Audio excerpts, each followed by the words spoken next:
Ça y est, nous sommes live. Merci d'être là pour ce workshop d'introduction à l'OSINT. Alors vous êtes nombreux à être inscrits, donc on va y aller lentement déjà au début pour laisser à tout le monde le temps de s'installer, de d'arriver. Alors peut-être justement, histoire de se tenir éveillé avant de débuter, je vais commencer par me présenter, d'accord? Eh bien moi, je suis Alain Demenet, donc je suis le CTO de Jeddah. Je suis aussi le papa de Julie. Donc Julie, c'est notre plateforme sur laquelle justement vous allez pouvoir apprendre la cybersécurité si vous êtes intéressé, mais on a d'autres domaines comme la data, l'IA, le product.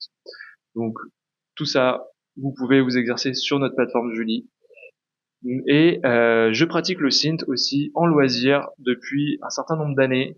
Donc peut-être comme certains d'entre vous, vous me le direz dans les commentaires, justement, vous envisagez une reconversion, vous avez fait une reconversion, vous voulez poursuivre sur un domaine, etc., etc. Ben bien moi, je suis passé par là, j'ai fait une reconversion, je suis passé par l'école 42, et du coup, c'est pendant l'école 42 que j'ai découvert plein de domaines, la data, mais aussi justement aussi la cyber, et j'ai fait de l'OSINT, et j'ai découvert l'OSINT justement durant ma formation, et du coup, ça m'a poursuivi jusqu'à maintenant, où je continue à en faire de manière régulière, voilà.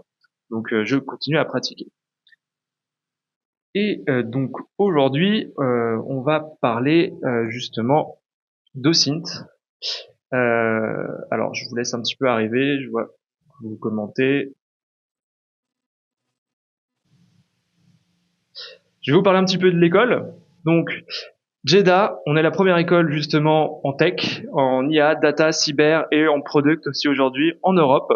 Ça fait 8 ans qu'on existe, on a vu passer plus de 4000 élèves du coup notre conception justement de, de, de la formation, elle est un peu différente de ce que vous pouvez voir ailleurs. C'est que nous, on aime bien vous mettre directement les mains dans le cambouis. C'est-à-dire que vous attaquez justement les sujets, non pas forcément avec une grosse partie théorique et puis on applique ça un peu plus tard. Non, on applique et on voit au fur et à mesure la théorie et on voit comment elle s'applique. Et justement, ce qui est formidable dans la tech, c'est que on a le droit de se planter, on a le droit de faire des erreurs. L'ordinateur va vous dire erreur, ou alors vous n'allez pas trouver ce que vous voulez, ou alors ça ne va pas fonctionner comme vous le voulez, mais vous avez un feedback qui est rapide, et comme ça, vous pouvez avancer très rapidement. C'est ça qui est formidable.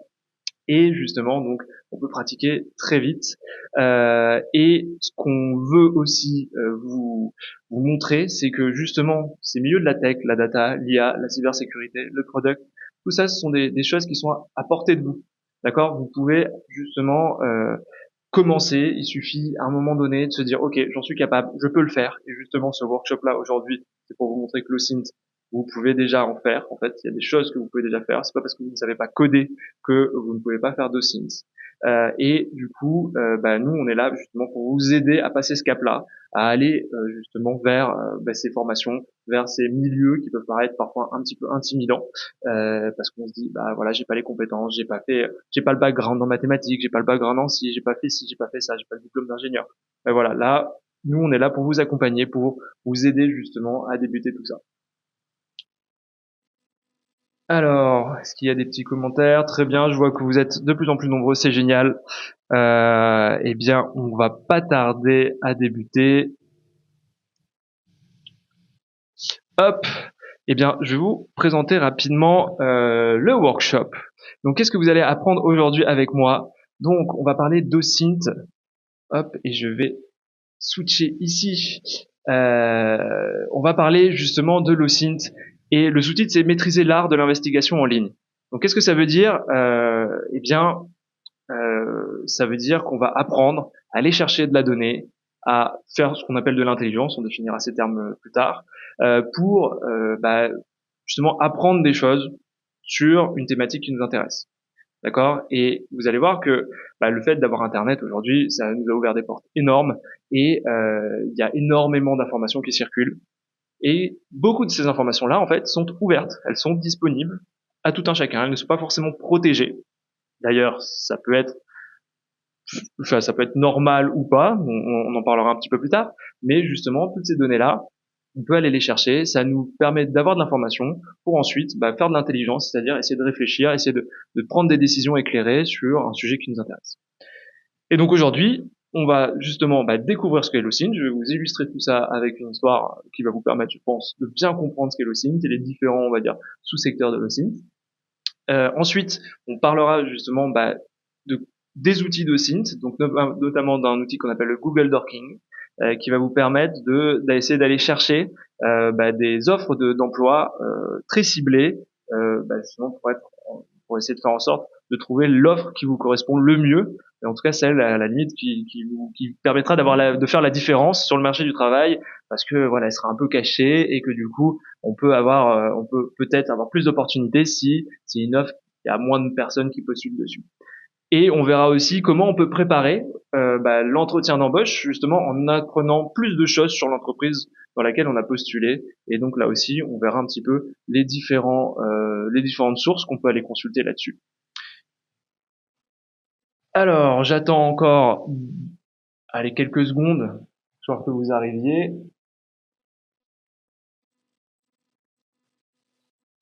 Hop.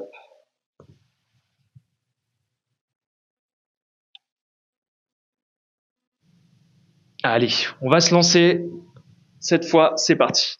Donc, pour vous présenter l'OSINT, j'ai choisi une histoire vraie, que j'ai intitulée Le drapeau de Shia LaBeouf, la Biouf, je sais pas exactement comment on prononce là-dessus.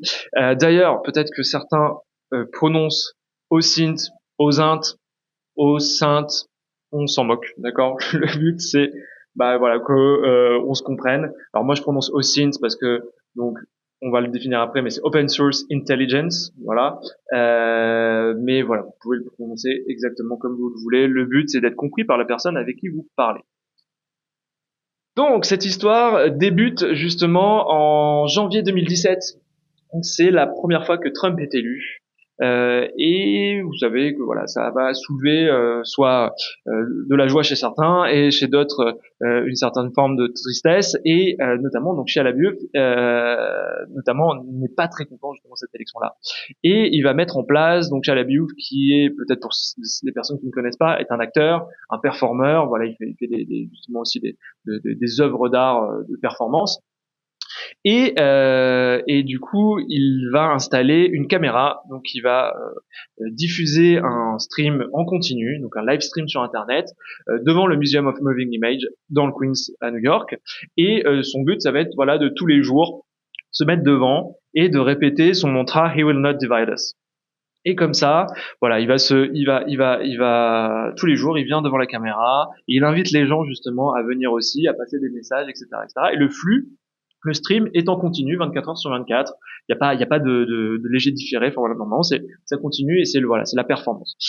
Le truc, c'est que rapidement, ça va être détourné, ça va partir un petit peu en cacahuète, parce que il va attirer forcément une foule de personnes qui trollent, des personnes qui sont pas forcément d'accord avec lui et du coup qui vont lui faire savoir justement en utilisant ses outils. Bref, il y a un moment, ça va capoter. Il va décider de déplacer la caméra et dans un autre endroit qui va pas être mieux puisqu'il y aura pas de passants. Du coup, il réfléchit à une autre idée et il se dit ok, puisque je peux pas filmer les gens parce que les gens font n'importe quoi, je vais filmer un drapeau avec mon message sur ce drapeau-là. En fond, il y aura le ciel et je vais le mettre quelque part dans un lieu secret. Et du coup, comme ça, je pourrais laisser mon stream durant tout justement le mandat de Trump pour manifester mon mécontentement. Donc c'est ce qui se passe. Donc voilà, vous avez un screen de à quoi ressemble le stream. Donc il y avait le drapeau et marqué He will not divide us. Sauf que il va attirer les foudres d'un forum qui s'appelle 4chan. Donc un forum un peu spécial sur Internet. Si vous ne connaissez pas, c'est un forum où tout le monde est anonyme. Voilà, c'est un peu le principe de ce forum-là. Et les gens qui du coup discutent sur ce forum vont prendre la chose un peu comme un défi, c'est-à-dire de savoir où se trouve le drapeau de Shia LaBeouf pour le faire tomber, forcément. Donc c'est un peu un capture the flag version réelle, et il faut savoir où se trouve ce drapeau-là pour pouvoir le démonter.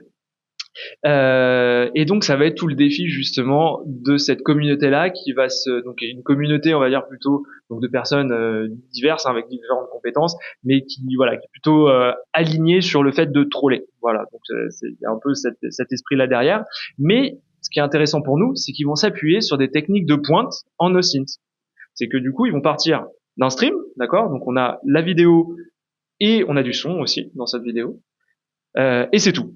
Et on sait que, bon, a priori, il n'y a pas trop de décalage entre ce qu'on voit et ce qui est filmé. Donc ça, c'est important aussi à avoir à l'esprit. Et ils ont mis seulement 37 heures à retrouver, du coup, ce drapeau qui, a priori, là, si je vous donnais quelque chose comme ça, vous me diriez, bah là, franchement, je sais pas, ça peut être n'importe où sur Terre, enfin, n'importe où, sur la moitié du globe, quelque part où il fait jour. Mais après, le reste, je peux pas trop dire. Alors je vais décortiquer un petit peu toutes les techniques qui ont été utilisées justement pour retrouver ce drapeau-là. Déjà effectivement, on sait que voilà la Terre, il y a une alternance jour-nuit du coup avec le fuseau horaire, avec notamment l'heure du coucher du soleil ou l'heure du lever du soleil, on peut déterminer à peu près où se situe le drapeau. Donc du coup, pendant le stream, vu qu'il se passe à peu près 24 heures, on peut déterminer que le drapeau, en fait, se trouve notamment sur la côte est des États-Unis. Mais la côte est des États-Unis, vous imaginez bien, en tout cas, la côte est, on se trouve ici. Donc, vous imaginez bien que, c'est une énorme superficie, donc c'est pas encore très précis. Mais déjà, on commence à cadrer un petit peu la recherche. Alors pour ce faire, on utilise vous avez un logiciel qui s'appelle SunCalc ici. Vous allez chercher et donc il ressemble à ça et qui vous permet justement de voir les alternances jour-nuit et de remonter le temps pour voir cette journée-là à telle heure où est-ce que je me situais et comment était justement le soleil, etc., par rapport à la Terre. Ensuite, il y a quelque chose d'intéressant qui se passe, c'est que certaines personnes vont remarquer qu'il y a des avions. Euh, c'est super intéressant comme information parce que on a des données justement grâce à des sites comme Flight Radar qui nous permettent de suivre justement les positions des avions, donc des avions civils, en direct. Donc ça veut dire que lorsque j'observe un avion, je peux aussi retrouver potentiellement cet avion-là sur Flight Radar. Et donc là, vous avez une vue derrière de Flight Radar, vous pouvez voir les avions, etc., etc.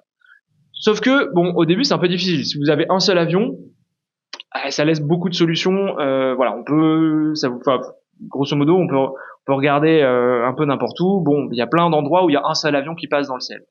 Ça donne pas trop de solutions. Sauf qu'il va y avoir une opportunité inouïe, c'est qu'à un moment dans le stream, il va passer 3 avions. Et là, 3 avions dans un même champ de vision, c'est hyper intéressant parce que ça va nous permettre potentiellement de trianguler. Donc on a la direction de l'avion, etc., etc. Et donc on peut potentiellement essayer de retrouver où se trouve l'observateur. Et ça va nous permettre justement de déduire. Donc on a une surface où on va pouvoir se dire, ok, on se trouve plutôt dans cet endroit-là. D'accord? Mais c'est pas très précis, forcément, parce qu'on connaît pas l'angle exact de la prise de vue, la distance des avions. Enfin bref, il y a plein de choses qui font que ça joue sur la précision. Donc on a plutôt, encore une fois, une surface très grande. Troisième indice qui va tomber du coup durant ces recherches-là, c'est les réseaux sociaux. Les réseaux sociaux, du coup, au moment où justement le stream est changé et du coup chez Alabuf met le drapeau en ligne, en fait, on se rend compte que il va prendre une photo avec une fan justement aux alentours de Greenville, Tennessee. Donc ça c'est de l'or. Donc c'est justement les réseaux sociaux sont souvent une source incroyable de justement en OSINT parce que on va voir que ça va nous permettre de resserrer. On va se dire ok, a priori là on peut penser on peut quand même vraiment bien penser que vu qu'il se trouve à Greenville, Tennessee, qu'il y a 24 heures, il a mis en ligne le nouveau stream, potentiellement, en fait, le drapeau se trouve quelque part autour de Greenville, Tennessee, quoi. Donc là déjà, en plus, on peut le corroborer avec les observations qu'on fait ici. Donc plus on a d'indices qui vont vers là, plus on peut être sûr de notre information. Autre chose assez incroyable qu'ont fait les trolls de 4chan, c'est que durant la nuit, ce qu'ils ont vu, c'est que ils ont regardé les étoiles. Il y avait une nuit dégagée, et en regardant les étoiles, ils ont pu en déduire justement encore plus précisément justement l'endroit où se situe le drapeau. Et ça c'est assez incroyable parce que bon voilà, il faut passer quand même par des calculs que je ne connais pas moi-même, mais du coup ça vous permet en regardant le mouvement des étoiles, d'en déduire justement où se trouve l'observateur. Donc ça c'est assez incroyable. Les personnes qui ont fait ça ont un niveau de technique très élevé. Et enfin, donc il y avait le flux d'images. Donc on a vu justement comment on a pu tirer des choses de ce flux d'images-là. On a vu aussi que les réseaux sociaux aidaient. Et il y avait aussi un flux sonore. Et dans ce flux sonore, justement, en écoutant, les gens se sont aperçus qu'ils entendaient des grenouilles au loin. Donc ça veut dire qu'il y avait un plan d'eau à proximité. Et maintenant qu'il y avait tous ces indices, justement, on savait que c'était vers Greenville, on savait, du coup, ça avait été corroboré justement par le fait d'observer les avions, par la rotation des étoiles, etc., etc. Eh ben en fait, là, ils n'ont pas utilisé une technique de ZINT pour finalement repérer où se trouve le drapeau. Ils ont trouvé une technique maligne, mais ils ont demandé à quelqu'un de prendre sa voiture et en fait de parcourir toutes les routes de Greenville. Donc, faut imaginer que Greenville c'est quand même une ville assez étendue, et donc ils parcourent toutes les routes en klaxonnant. Et du coup, le flux sonore est retransmis, et quand justement les gens commencent à entendre le klaxon au loin, ça veut dire qu'ils se rapprochent. Et en fait, comme ça, en étant guidés par la communauté, ils vont pouvoir localiser justement le drapeau qui se trouve finalement sur un terrain privé. Et du coup après je vous passe un petit peu les détails, mais il va y avoir une dernière étape où ils vont se servir aussi de Google Maps pour faire un tracé pour qu'une personne se faufile sur le terrain privé, donc ce qui est complètement illégal. Donc là on passe un petit peu sur un aspect on va dire du coup un aspect qui controversé de l'usage de l'OSINT, mais du coup voilà, avec le Google Maps et le fait de pouvoir voir les les hauts, les bas, les collines, etc., de relief, voilà, du terrain. Ils vont faire un tracé pour que la personne ne soit pas remarquée par la maison, etc., etc., et puisse aller jusqu'au drapeau, du coup, de retirer le drapeau et dresser ensuite, justement, leur drapeau, etc., etc. Et donc, voilà comment, en 37 heures, la communauté, en passant, justement, par toutes ces étapes-là, a pu retrouver, du coup, le drapeau de Chialabio. Alors après, je vous passe aussi, l'histoire ne s'arrête pas ici. Si justement vous voulez aller plus loin, voilà, ça continue. C'est une histoire assez incroyable, justement ce drapeau-là, enfin et tout ça. Mais en termes d'OSINT, ça s'arrête là. Du coup, dans les ressources, en bas de la page, vous retrouverez des vidéos, voilà, qui vous retracent un petit peu tout ça. Et donc, voilà pour justement vous montrer la puissance que peut être l'OSINT, d'accord? Donc j'espère que vous comprenez maintenant que l'OSINT finalement c'est quoi? C'est partir de données finalement qu'on a à disposition, donc des données qu'on appelle ouvertes, et d'essayer d'en déduire justement de nouvelles informations. Ces nouvelles informations nous emmènent vers d'autres informations, nous permettent de corroborer des informations qu'on avait déjà, etc., etc. Tout ça pour créer finalement ce qu'on appelle de l'intelligence. Tout ça pour aider à la prise de décision, aider à la compréhension d'une situation, etc., etc. D'accord? Et donc le SINT, justement, c'est l'acronyme Open Source Intelligence, d'accord, en anglais. En français, on appelle ça ROSO, c'est le renseignement d'origine source ouverte. Alors là-dessus, pourquoi on parle de source ouverte et pas, par exemple, je sais pas, de source publique ou ce genre de choses-là? C'est une distinction assez importante. Ça veut dire que la source ouverte, c'est justement des sources qui sont disponibles.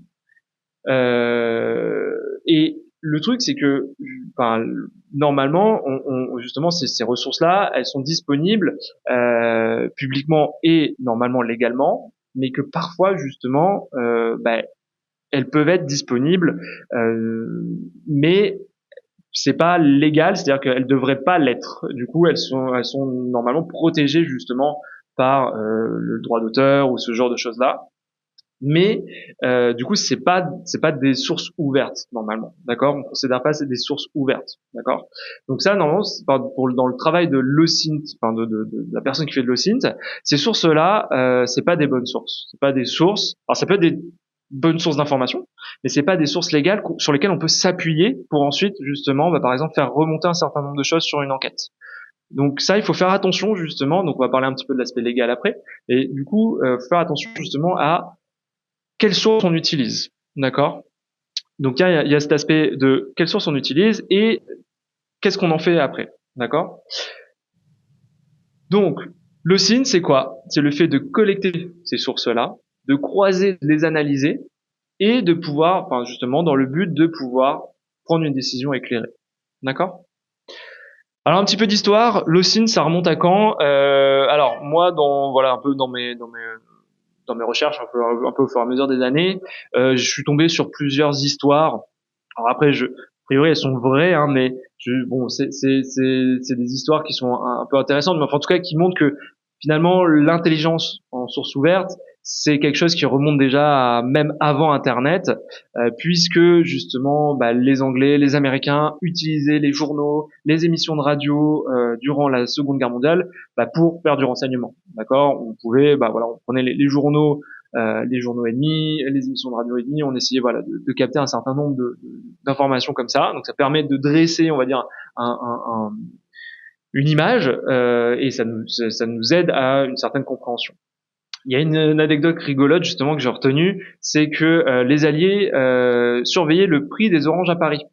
C'est-à-dire que pourquoi? C'est parce que c'était un bon indicateur du fait que ils avaient réussi à bien bombarder les ponts ferroviaires. Parce que si les ponts étaient coupés, eh ben le prix des oranges augmentait. D'accord? Les oranges qui remontaient du sud, justement, ne pouvaient plus remonter et du coup ça devenait une denrée rare. Du coup le prix augmentait. Donc, est-ce que cette anecdote est totalement vraie? Je ne sais pas, mais en tout cas, elle illustre, elle illustre bien que certaines données qui peuvent paraître justement anecdotiques, en fait, apportent avec un peu plus, avec un autre éclairage, avec une autre information, apportent beaucoup finalement d'éclairage sur une situation. Et du coup, l'arrivée d'Internet a créé une nouvelle mine d'or d'informations. Donc voilà, vous connaissez justement bien tout ça. Et aujourd'hui, c'est plus seulement l'armée qui s'en sert, mais ça va être beaucoup d'autres acteurs, comme en cybersécurité. Donc on va avoir justement quand on va essayer de faire un pen test, dans certains cas, potentiellement on va faire un audit d'exposition, c'est-à-dire qu'on va regarder ce qui est public, ce qu'on peut scanner, voilà, ok, vous avez ce nom de domaine, quels sont les autres noms de domaines que vous possédez, les sous-domaines, vers quoi ça pointe, est-ce que vous avez des IP qui sont là, peut-être que vous avez un serveur qui est pas bien protégé, ou en tout cas qui est accès en accès public sur un réseau public. Du coup, voilà, on peut peut-être regarder ça, les informations qui sont liées au nom de domaine, parce que vous avez plusieurs gros acteurs comme ça qui voilà qui nous permettent de connaître justement certaines identités, certaines boîtes, etc., etc. Donc voilà, il y a plein de choses comme ça qui sont méconnues du grand public, mais qu'on peut récupérer et on peut dresser finalement une carte de l'entreprise, voilà, sur laquelle on doit faire notre pen test, et ça peut nourrir justement certaines stratégies. Ensuite, il y a bien sûr l'investigation journalistique, hein, donc c'est faire des recherches justement sur des différents sujets, voilà, c'est ça en fonction de enfin, il y a plein de recherches, en tout cas dans journalistes d'investigation qui vont assez loin et du coup l'OSINT, ça permet aussi de dresser cette carte-là, de créer des relations sur par exemple sur les Panama Papers, on peut aller chercher des informations légales justement sur les différentes entreprises pour retracer tout ce maillage d'entreprise, etc., etc. Donc voilà, c'est des choses qui sont assez importantes. Pareil, dans des situations de guerre comme en Ukraine, on a énormément de données qui passent par les réseaux sociaux, qu'on va pouvoir essayer de géolocaliser pour savoir ce qui se passe à quel moment, pour réfuter par exemple certaines informations, etc., etc. Donc voilà, donc ça en journalisme d'investigation, l'OSINT est extrêmement utilisé et c'est une compétence qui est très, enfin en tout cas qui est pas forcément demandée, mais en tout cas qui est très valorisée pour ces profils-là. Pareil en RH recrutement aujourd'hui, bah voilà, justement on a notre footprint, on appelle ça, donc notre euh, notre empreinte sur Internet, et du coup, bah on va pouvoir, enfin les RH vont pouvoir aller voir ce qu'on a posté, quelle image on donne de nous sur Internet, etc., etc. Donc ça aussi, bah, sachant ça, voilà, c'est à nous aussi, bah, potentiellement d'essayer de travailler là-dessus. Tout ce qui est juridique aussi, voilà. Et bien sûr, en marketing, veille compétitive, on peut totalement aussi faire de l'OSINT pour aller surveiller ce que font les concurrents et voir un petit peu les tendances qu'ils ont, voir la santé potentiellement de nos concurrents. On verra un petit peu comment ça peut se passer là-dessus. Et, euh, et puis bah voilà, ensuite se nourrir un petit peu de ça pour faire notre stratégie marketing. Donc les sources ouvertes, elles sont nombreuses. Là, on en a eu un certain nombre, hein. Donc là, je le mets, mais justement, on va avoir. Donc en fait, on a des sous-domaines dans l'OSINT. Hein, mais bon, après, c'est pas. Enfin, l'OSINT, du coup, voilà, c'est un ensemble de techniques. Après, on distingue un petit peu des sous-domaines parce que on va avoir des techniques qui sont quand même très spécifiques. Vous l'avez compris, par exemple sur l'image. Bon bah voilà, arriver à déduire une position à partir du mouvement des étoiles, c'est pas donné forcément à tout le monde. C'est pas les mêmes techniques qu'aller faire des recherches sur les réseaux sociaux. Donc c'est pour ça qu'on distingue un peu ces sous-domaines-là, mais en vrai, ils sont complémentaires. Hein. Il n'y a pas de silo là-dedans. Hein. C'est juste histoire d'un petit peu de distinguer les techniques. Du coup, vous allez avoir ce qu'on appelle le SOCMIN, donc Social Media Intelligence. Donc c'est savoir utiliser les réseaux sociaux, faire des recherches sur les réseaux sociaux et utiliser leur moteur de recherche, etc., etc., pour retrouver des informations. Vous avez le ImInt qui se tourne plutôt sur l'image, la vidéo, donc tout ça, voilà, comment on peut utiliser les images pour géolocaliser, notamment sur les images, tout ce qui est métadonnées aussi qui sont autour de l'image, aussi le GeoInt du coup qui va permettre alors il y a justement Google Maps, Google Earth, tout ce qui est satellite, mais aussi savoir en déduire, en regardant certains éléments d'une image, de pouvoir en déduire où elle a été prise, ce genre de choses-là. Ensuite, le sign-in, c'est tous les signaux qui vont être captés, donc notamment ensuite qui vont être potentiellement redistribués de manière publique grâce à des sites d'agrégation comme Flight Radar, Marine Traffic. Voilà, donc ça c'est pour les bateaux. Vous avez les données techniques, donc ça dont je parlais justement en cybersécurité, donc c'est souvent assez important. Donc les noms de domaine, les IP, les métadonnées de fichiers qu'on peut avoir. Vous allez avoir, voilà, scanner les IP, ce genre de choses-là sur un range pour une entreprise. C'est des choses. Enfin, regarder aussi les différents ports qui répondent, etc., etc. Les registres publics, du coup, ça aussi, c'est donc ce qu'on appelle le FinInt. Tout ce qui est administratif, du coup, ça ce sont des données qui sont publiques, mais justement souvent qui sont ignorées par le grand public, mais qui sont parfois d'une grande source de valeur parce que elles vont nous apporter justement un éclairage ou en tout cas ce qu'on appelle des pivots, c'est-à-dire des informations sur lesquelles on va pouvoir rebondir pour aller chercher de nouvelles informations. Par exemple, je peux avec une entreprise, j'ai le nom de l'entreprise, je peux retrouver qui est le patron de l'entreprise. À partir de là, du coup, ça va me permettre potentiellement de pivoter pour retrouver son mail, etc., etc., etc. Et comme ça, de creuser petit à petit justement une piste. Donc voilà un petit peu pour l'OSINT, la présentation générale. Je voulais faire un petit disclaimer du coup sur la légalité de l'OSINT parce que vous voyez que potentiellement, donc on a vu que l'usage de l'OSINT peut être à mauvais escient. Hein. Derrière, on peut faire de l'OSINT justement et puis on peut s'en servir dans de mauvais cas. Donc c'est le cas notamment si vous faites des recherches sur une personne, voilà, une personne qui n'a pas donné son accord. Ça s'appelle du doxing et donc ça c'est totalement interdit. Donc là-dessus justement, voilà, ça c'est la ligne rouge à ne pas franchir. C'est les outils qu'on va utiliser. nous permettent d'apprendre des choses, mais on n'avait pas le droit de collecter des informations sur une personne qui n'en a pas donné son autorisation. D'accord? Et aussi, il faut faire attention du coup aux données qu'on collecte, parce que justement, il y a 4 points qu'il faut voir, notamment l'accès à la donnée. Du coup, justement, est-ce que vous accédez à cette donnée de manière légitime et loyale, c'est-à-dire que cette donnée, vous n'avez pas essayé de contourner des mesures de sécurité, ou alors justement vous tromper justement ces mesures de sécurité, ou il y a aussi le cas où ces données en fait ne devraient pas être disponibles, mais vous tombez dessus et vous les exploitez. D'accord? Donc là, c'est souvent un peu une zone grise, mais si vous êtes une personne bien, vous le signalez justement pour vous le signalez aux personnes dont les données sont justement compromises, sont visibles, pour qu'elles puissent les sécuriser. D'accord? Et vous n'exploitez pas ces données-là derrière. Donc ça c'est la bonne façon de faire. D'accord? C'est pas parce que toutes les données sont disponibles qu'on peut les exploiter. La collecte, est-ce que du coup vous avez le droit de copier ces données? D'accord? Parfois des données sont disponibles publiquement, mais vous n'avez pas le droit de les copier, de les sauvegarder. Donc ça, normalement, justement, c'est donné dans les conditions générales d'utilisation. Il faut bien faire attention à ça parce que si vous faites de l'OSINT de manière sérieuse, euh, derrière que vous voulez l'utiliser en journaliste d'investigation, même par exemple il y a des détectives privés qui font aussi des enquêtes ce genre là. Donc si vous êtes dans un cadre juridique, si vous avez des données que vous n'avez pas le droit de collecter, en fait vous ne pouvez pas les utiliser légalement. D'accord? Donc vous êtes en dehors de la loi là-dessus. Pareil sur la réutilisation. Est-ce qu'on a le droit de l'utiliser, la traiter, la donnée? Et aussi, par exemple, enfin, il y a aussi un cadre qu'on appelle la proportionnalité. C'est ok, on a le droit d'investiguer justement des personnes non plus, enfin en tout cas des entreprises, des choses non publiques, enfin non individuelles, enfin qui ne sont pas de l'ordre de l'individu privé. Voilà, une entreprise, vous avez le droit de chercher des informations sur ses performances, ce genre de choses-là.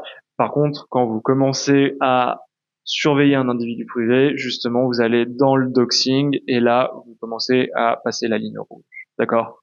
Donc, dans ce workshop, justement, on va apprendre des techniques. On va apprendre notamment donc le Google Dorking, mais je compte sur vous pour en faire bon usage et justement ensuite on verra, on l'utilisera pour voir. Enfin, je vous lancerai sur un exercice qui vous permettra justement de voir votre empreinte, mais vous pouvez le faire sur vous si vous êtes consentant bien sûr, mais pas sur d'autres personnes. D'accord?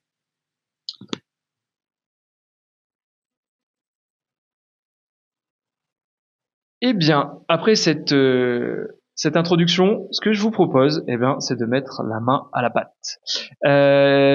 Donc, on va se placer un petit peu dans un cadre spécifique.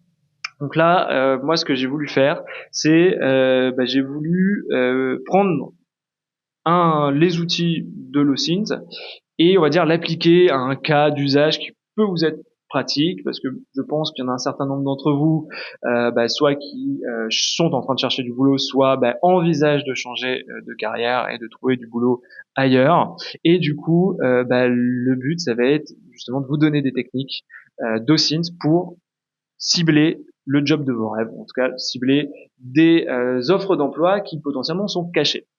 Donc la première technique, c'est une technique simple que je suis sûr que vous connaissez bien. Ça s'appelle le Google Dorking. En fait, le Google Dorking, ou d'ailleurs on l'appelle le Google Hacking. Donc c'est simplement l'utilisation des opérateurs spéciaux. D'accord? Donc en fait, ce qu'on va faire, c'est qu'on va faire des recherches avancées dans Google.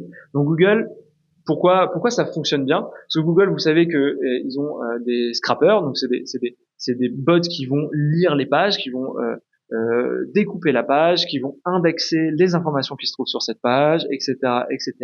Et d'où ça se retrouve dans l'énorme base de données de Google. Et en fait, ce qu'on a vu, le Google Dorking, ça a 30 ans à peu près, enfin depuis l'existence de Google à peu près. Et en fait, les personnes qui ont créé cette technique-là se sont rendues compte que justement, en cherchant certains mots spécifiques, en cherchant certains sites spécifiques, avec une combinaison justement d'opérateurs spécifiques, en fait, on pouvait aller trouver des petites pépites d'informations.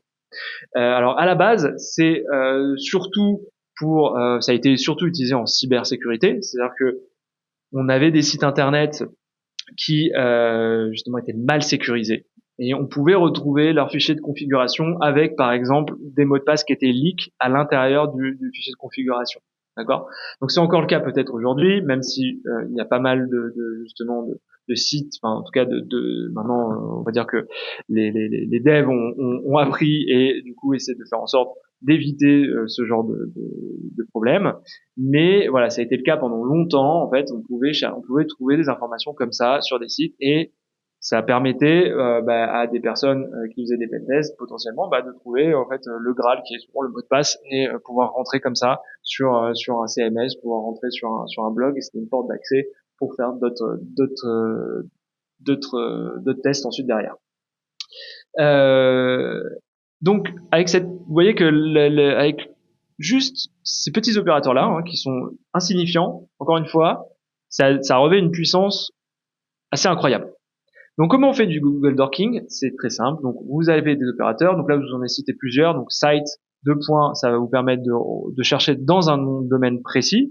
File type, vous allez pouvoir chercher des fichiers spécifiques.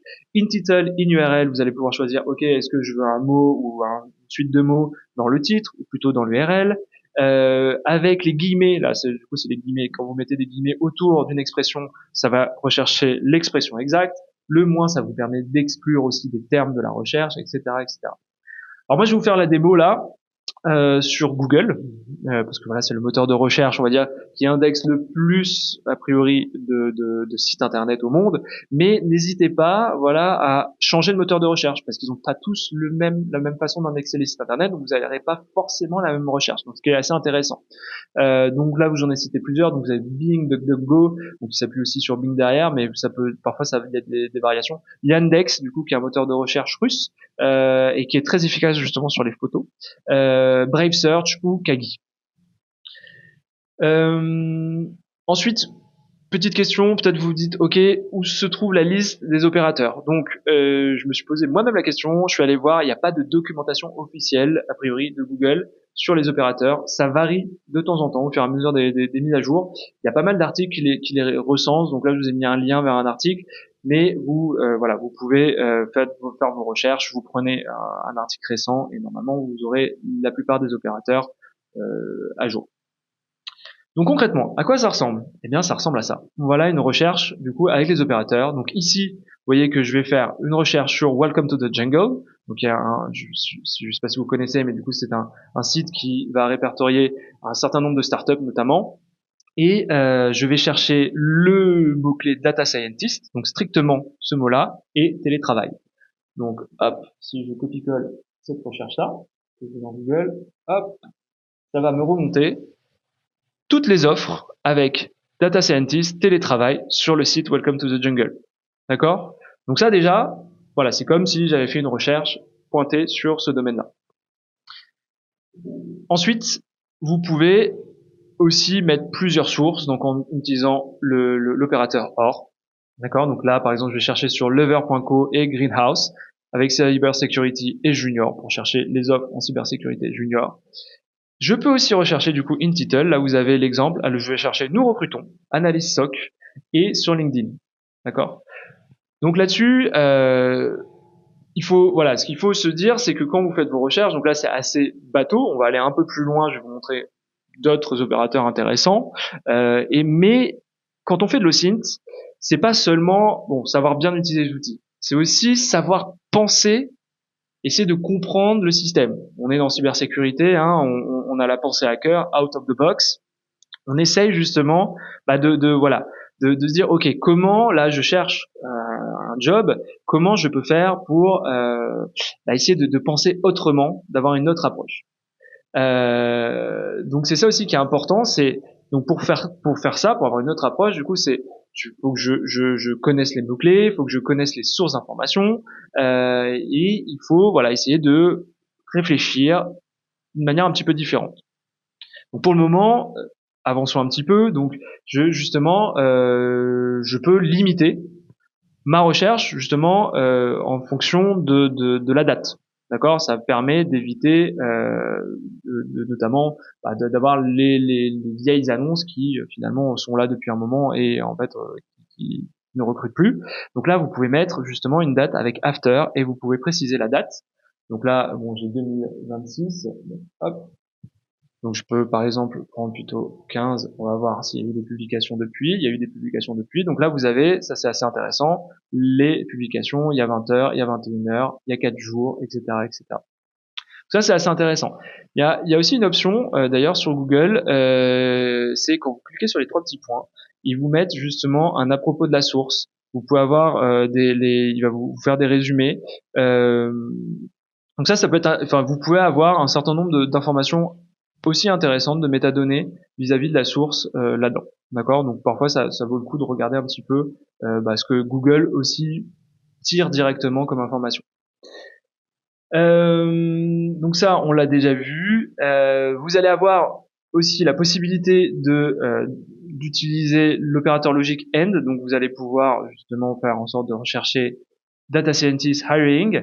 Et là, ce qui est intéressant du coup dans cette formulation, c'est que plutôt que de chercher les offres d'emploi, en fait, on va aller chercher les personnes qui disent qu'ils recrutent. Et là, vous voyez que là, il y a un petit shift. Du coup, c'est ça qui est intéressant. Donc là, voilà, ça une recherche en Google Dorking sur du coup la recherche d'emploi qui est, je pense, assez intelligente. C'est plutôt que de se dire, ok, je cible les offres d'emploi et je cherche des offres d'emploi. En fait, je vais chercher les personnes qui recherchent activement des profils. Et donc là, par exemple, avec cette recherche-là, hop, on va pouvoir récupérer, hop, on va pouvoir récupérer justement des profils. Donc là, par exemple, Alexis Saer, qui est lead data scientist, c'est XPLN AI et qui dit we are hiring. Donc ça, enfin là-dessus, voilà, je vous offre ça du coup durant ce workshop. C'est une recherche qui est extrêmement intéressante parce que plutôt que d'aller chercher directement les offres d'emploi, vous pouvez retrouver les personnes qui recrutent. Donc la plupart du temps, c'est d'ailleurs des scale-up, des startups, et vous pouvez rentrer en contact avec ces personnes-là et du coup, notamment sur LinkedIn, le contact se fait assez rapidement et du coup, passer un certain nombre de barrières à l'entrée, quoi.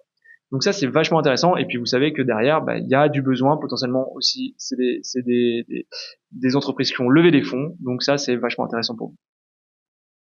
Donc ça, à retenir, d'accord. Essayez de penser out of the box justement, plutôt que de cibler directement les offres d'emploi. En fait, vous ciblez les personnes qui recherchent.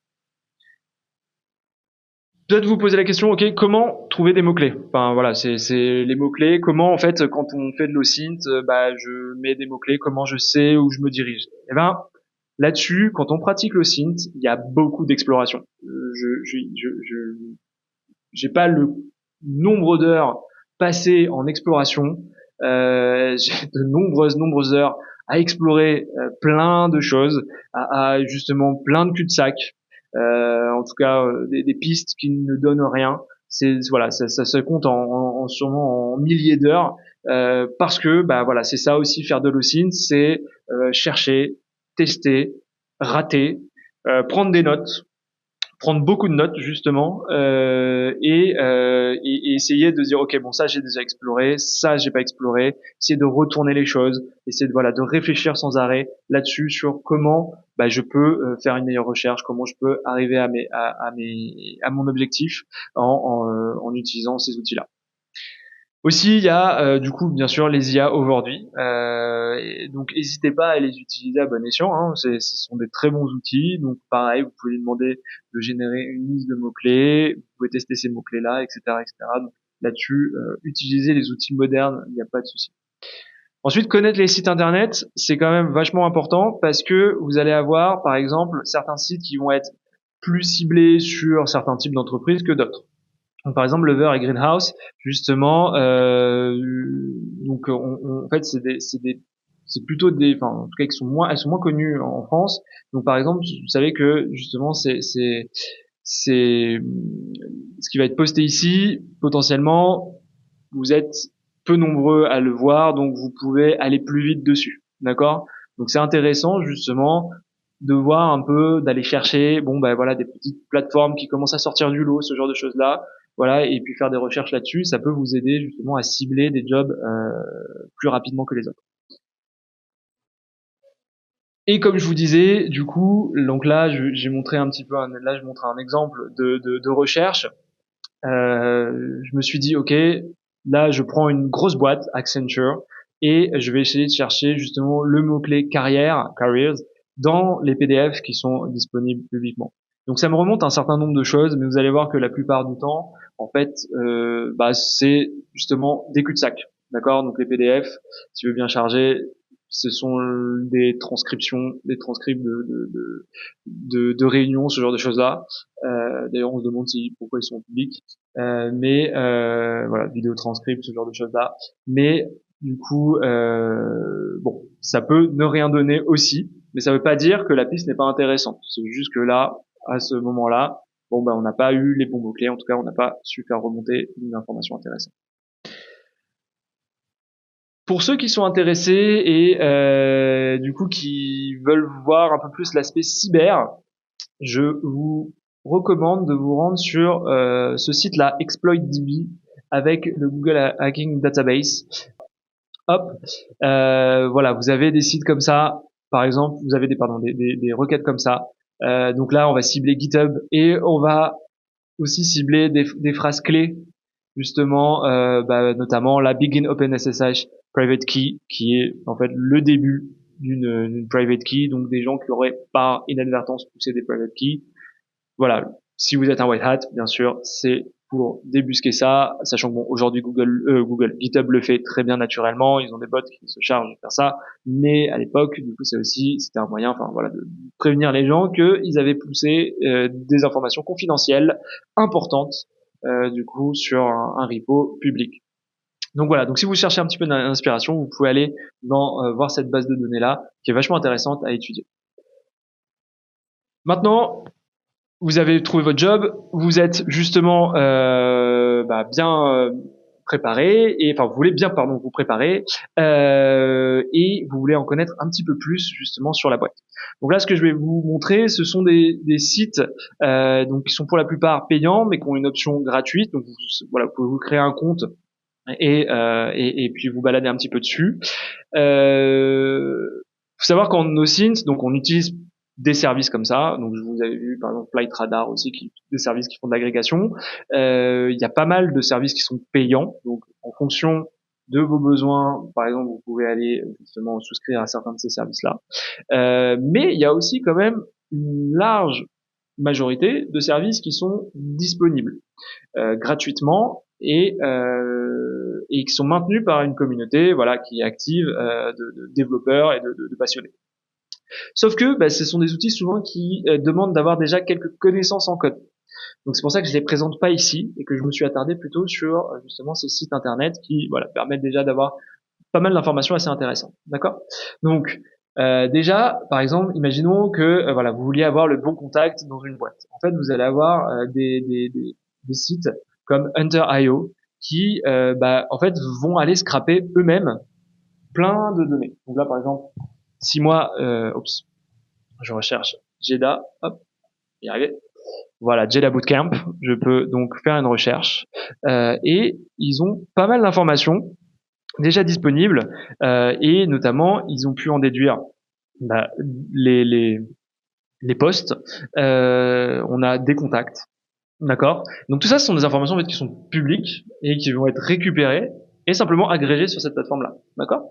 Donc là, voilà, vous pouvez voir aussi que du coup, JEDA a été fondé en 2017, que voilà, on a entre 11 et 50 employés. Et voilà, du coup, toutes ces informations-là sont des informations qui sont ouvertes et qu'on va pouvoir récupérer et du coup utiliser justement, imaginons que vous vouliez postuler chez les ops, peut-être que vous contactez Guillaume. Alors ne le faites pas directement, passez plutôt par LinkedIn ou ce genre de choses-là. Mais voilà, du coup, c'est une possibilité pour vous justement d'aller chercher des mails spécifiques et ça marche très bien, notamment sur des petites moyennes entreprises. Les grosses entreprises, c'est plus difficile, c'est mieux protégé la plupart du temps. Enfin, ils font attention un peu plus à leurs empreintes, mais les petites entreprises sont justement parfois un peu moins préparées là-dessus. Vous avez justement, vous avez des alternatives, donc Prospeo aussi qui fonctionne pas mal, qui a plus d'informations sur justement les plus petites entreprises. Donc là, par exemple, avec Jeddah, on va retrouver plein d'employés de Jeddah. D'ailleurs, vous avez aussi des anciens employés de Jeddah. Donc voilà, c'est vous montrer l'empreinte qu'on laisse quand on est une entreprise, quand même nous-mêmes. En fait, on laisse plein d'empreintes sur Internet. Ces empreintes, en fait, elles peuvent être agrégées et du coup, on peut aussi, forcément, ensuite les récupérer. Donc ça, comment chercher le bon contact? Utiliser justement des plateformes comme ça vous permet de récupérer le mail. Vous pouvez utiliser ensuite, là où je vous ai mis un petit outil qui permet de vérifier que l'email est valide. Ça envoie une petite requête pour vérifier que ok, on est bien sur un email valide, donc ça vous évite de perdre votre temps à envoyer une minute plus tard de recevoir un mail comme quoi la boîte mail n'existe pas. Tout à l'heure, on parlait de FinInt, justement. L'outil, on va dire, open source, du coup, en FinInt, c'est Papers. Papers, donc, qui est ce site-là, qui va vous permettre, justement, de faire des recherches sur n'importe quelle boîte. Donc là, justement, avec Jeddah, vous allez avoir toutes les informations administratives autour de Jeddah. Donc, avec l'adresse, etc., etc., le domaine d'activité, les dirigeants. Vous allez avoir aussi potentiellement une publication des finances. Alors c'est pas le cas pour tous, mais voilà, vous avez les comptes sociaux. Enfin bref, tout ce qui est aspect légal et ouvert, vous allez le retrouver sur Paper, ce qui est vachement intéressant parce que voilà, vous allez pouvoir comprendre un petit peu comment les liens de Jeddah, ou enfin en tout cas de la boîte avec laquelle à laquelle vous postulez avec d'autres boîtes, qui la dirige, est-ce qu'il y a eu voilà différentes étapes, notamment par exemple de la finance, est-ce qu'elle est plutôt en bonne santé, en mauvaise santé, enfin voilà. Tout ça, ce sont des choses que vous allez pouvoir récupérer ici et qui va vous conforter peut-être dans le fait de postuler ou pas justement dans votre boîte. Il y a une autre alternative, qui s'appelle Crunchbase, qui est plutôt ciblée pour les startups. Donc, alors bon, je vais vérifier, normal. Donc, si je fais la recherche sur Jeddah, alors nous, on n'est pas vraiment une startup, donc on n'a pas un super score, mais voilà, du coup, ça permet de voir un petit peu, voilà, est-ce que c'est plutôt une startup qui fonctionne, est-ce que c'est une startup qui est plutôt sur le déclin. Donc là aussi, ça va vous permettre de faire votre choix là-dessus. Ensuite, un outil extrêmement utilisé, c'est le Wayback Machine. Alors je ne sais pas si vous connaissez, du coup c'est un site internet qui va archiver d'autres sites internet.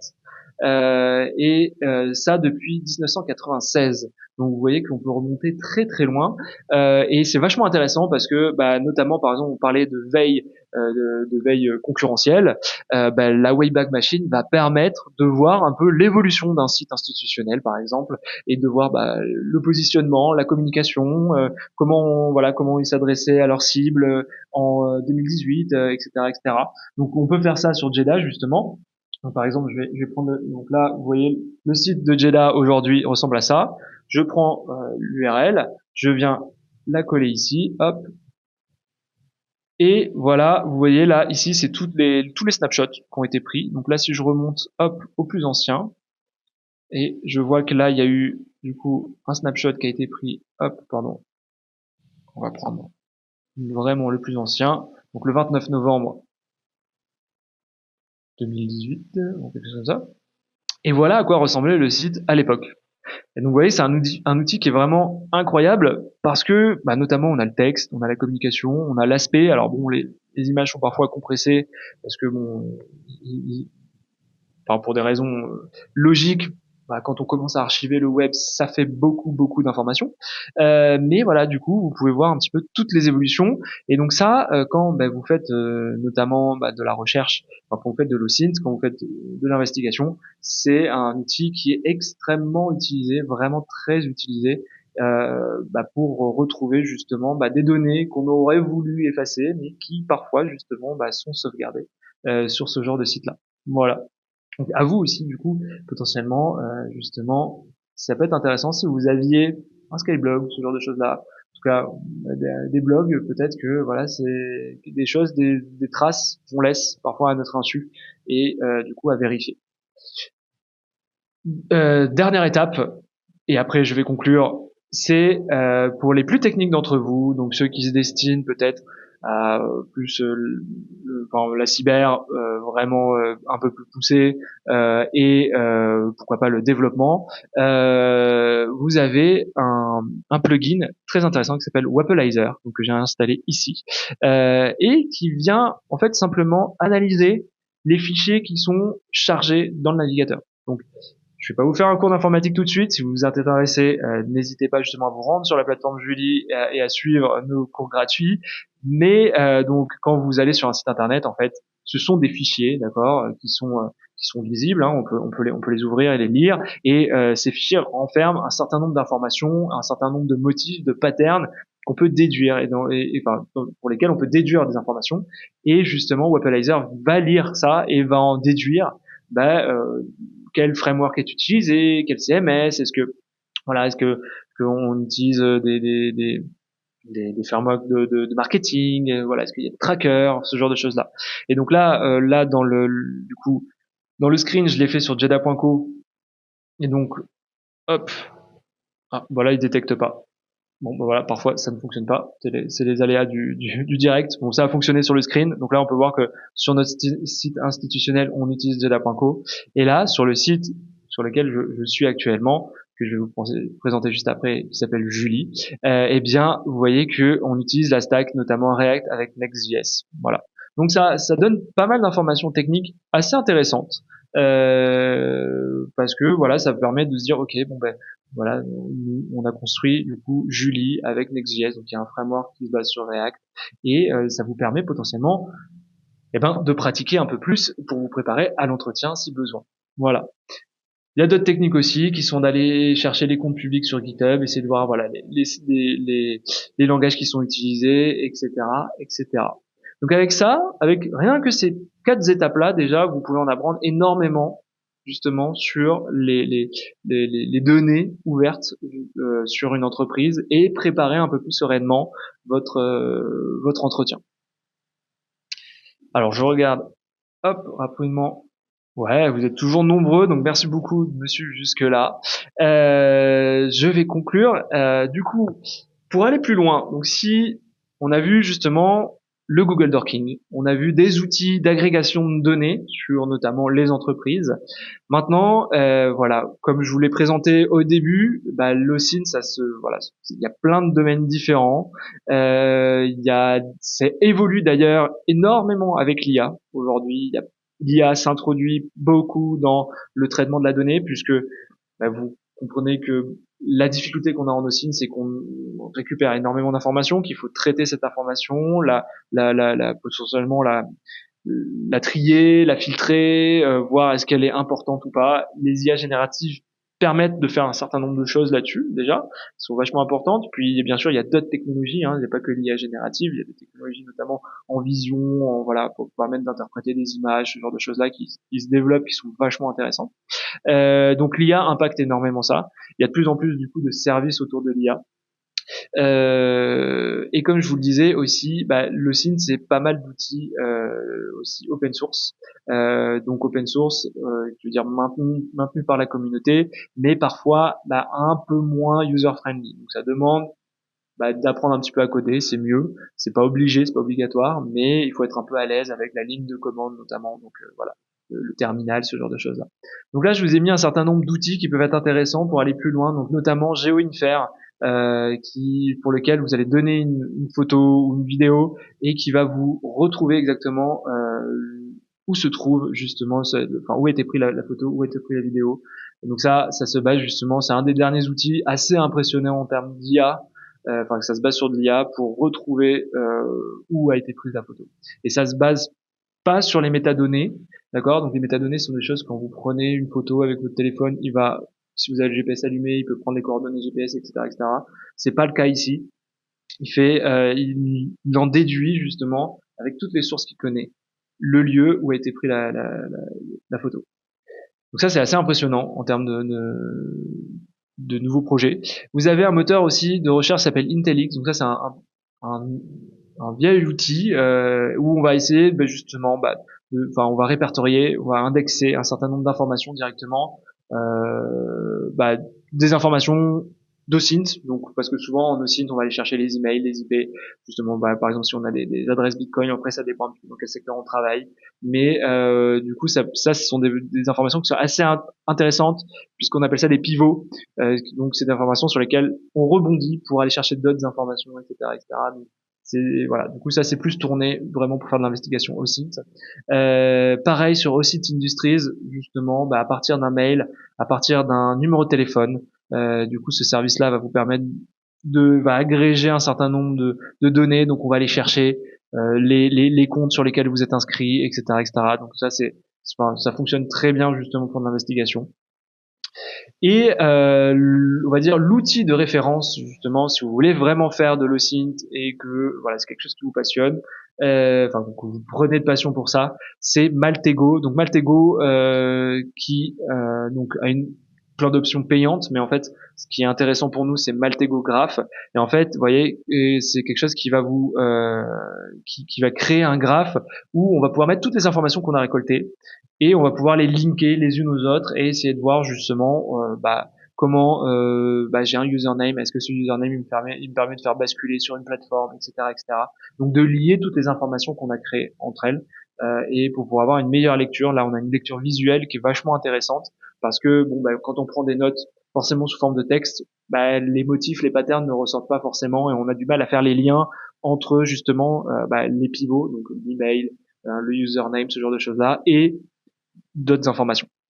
Donc ça c'est extrêmement utilisé et moi je l'utilise justement voilà quand je fais des CTF ou en tout cas des labs en OSINT, je me sers beaucoup de ça pour justement rechercher ces informations et prendre des notes là-dessus. Donc vous avez une version gratuite sur Maltego Graph, une version communautaire gratuite que vous pouvez télécharger.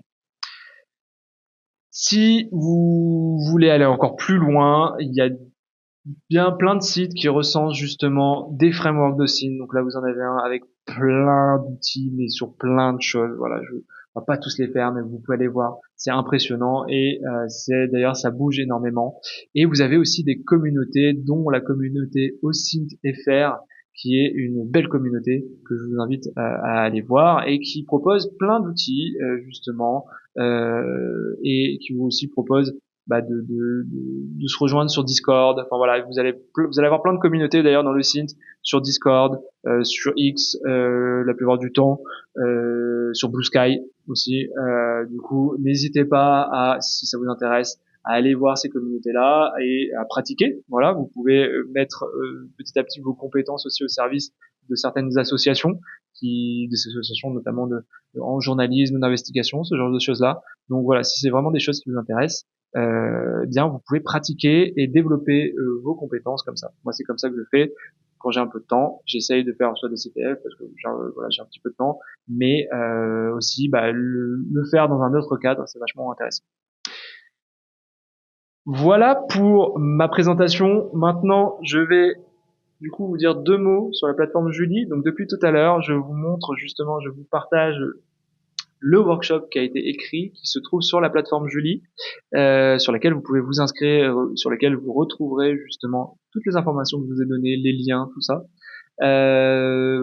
Et je vous ai concocté un petit exercice supplémentaire le but c'est de trouver vos traces sur Internet, d'accord? Donc, comme je l'ai dit, on ne fait pas ça sur d'autres personnes, ça s'appelle du doxing, c'est illégal, mais par contre si vous le faites pour vous, c'est très intéressant d'aller voir quelles sont les empreintes que vous avez laissées malgré vous, du coup, sur Internet. Et vous allez voir que parfois on a des surprises, mauvaises ou bonnes, hein, mais on a des surprises, et ça permet justement potentiellement d'aller cleaner un petit peu tout ça. Ok, eh bien, si vous avez aimé justement ce que je vous ai présenté, je vous invite à prendre rendez-vous pour parler un peu plus, ou en tout cas d'essayer d'aller voir justement ce qu'on vous offre, notamment en cybersécurité. Donc On a 3 offres là-dessus. On a les essentials avec du coup les qui va vous permettre de vous initier à la cybersécurité. Du coup, ça vous permet de sécuriser vos les premiers systèmes, à comprendre qu'est-ce que ça veut dire vraiment, enfin mettre les mains dans le cambouis de la cybersécurité. Là, on a vu un aspect, mais la cybersécurité c'est bien plus large. Et bien sûr, on verra comment on se sert de l'OSINT en cybersécurité. La full stack justement va vous permettre d'aller chercher les compétences et développer les connaissances pour vraiment aller chercher un métier dans la cybersécurité. Et la lead, justement, c'est on va aller plus loin encore techniquement et on va cibler des métiers de pointe en cybersécurité. Euh,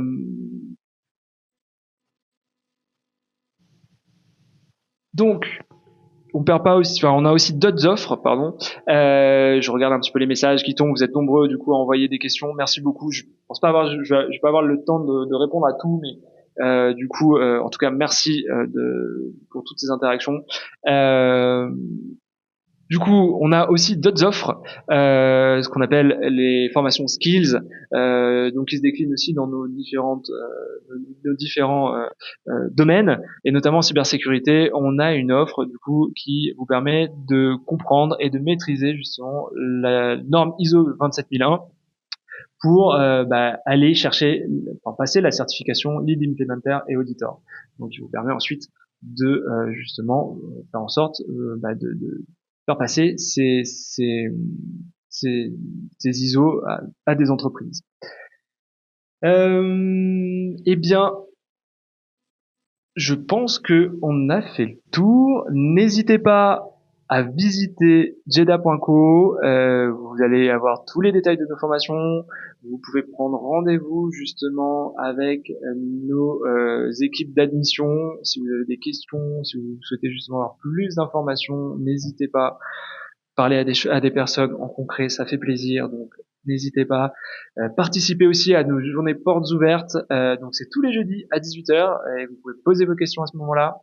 Et bien sûr, comme j'ai dit, prendre rendez-vous avec l'équipe. Voilà, du coup, ça va vous permettre de concrétiser votre projet de formation.